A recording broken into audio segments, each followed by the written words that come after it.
اللہ اکبر۔ تو آپ صلی اللہ علیہ وسلم نے انگوٹھی تو پھینک دی اور آپ نے یہ فرما دیا۔ اب اطاعت رسول کیا ہوتی ہے؟ ایک ہے دعویٰ، اللہ تعالیٰ ہمیں معاف کرے،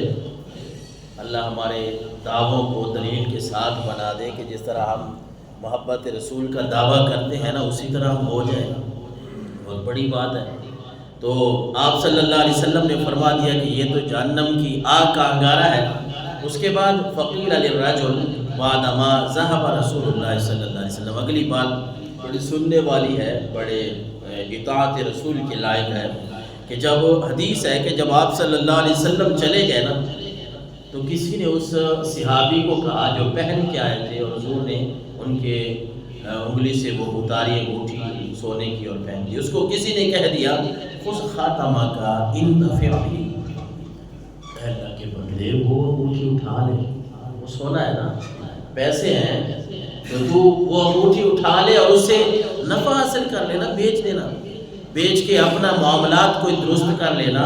تو صحابی کا جو جواب تھا نا وہ ہمارے لیے مشعل راہ ہے۔ صحابی کہتے ہیں قال لا واللہ لا آخذہ ابدا وقد طرحہ رسول اللہ، ارے کیسی باتیں کرتے ہو، جس چیز کو میرے آقا و مولا نے ناپسند فرمایا ہے میں اس کو کیسے اٹھا سکتا ہوں؟ وہ اگرچہ نفع کے قابل ہے، پیسہ ہے، مال و دولت ہے، لیکن میری روح، میرا دل یہ گوارا نہیں کرتا کہ حضور نے اس کو ناپسند فرمایا ہے میں اس کو اٹھا لوں۔ کیونکہ صحابہ کرام کا عقیدہ تھا، اطاعت رسول یہ تھی کہ جو چیز اللہ اور اس کے رسول کو پسند ہے وہ ہمیں بھی پسند ہے، اور جو چیز رسول کو پسند نہیں ہے، ہمارے آقا و مولا صلی اللہ علیہ وسلم کو پسند نہیں ہے، صحابہ کرام کہتے تھے وہ ہمیں بھی پسند نہیں ہے۔ کسی شاعر نے کہا کہ جل رہا ہے محمد کی دہلیز پر، جل رہا ہے محمد کی دہلیز پر، دل کو طاقے حرم کی ضرورت نہیں، میرے آقا کے مجھ پر ہے اتنے کرم، اب کسی کے کرم کی ضرورت نہیں۔ جب سرکار دو عالم صلی اللہ علیہ وسلم کے لڑ بندہ لگ جاتا ہے پھر اس کو مال و دولت سامنے نظر نہیں آتا، پھر اس کو یہ نظر نہیں آتا کہ اس شے میں میری منفعت، میرا نفع زیادہ ہے، بلکہ وہ یہ دیکھتا ہے کہ اس میں اللہ اور اس کے رسول کی رضا کتنی ہے، میں یہ کام کروں گا تو مجھے پہ اللہ اور اس کے رسول کتنا راضی ہوں گے۔ حضرت ابو ہریرہ کہتے ہیں، بخاری شریف کی حدیث ہے 7280 نمبر میں، حضرت ابو ہریرہ کہتے ہیں ان رسول اللہ صلی اللہ علیہ وسلم قال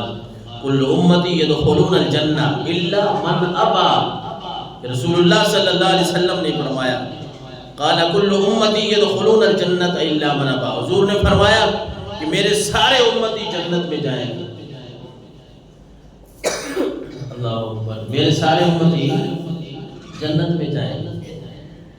آگے آپ نے استثناء فرما دیا الا من ابا،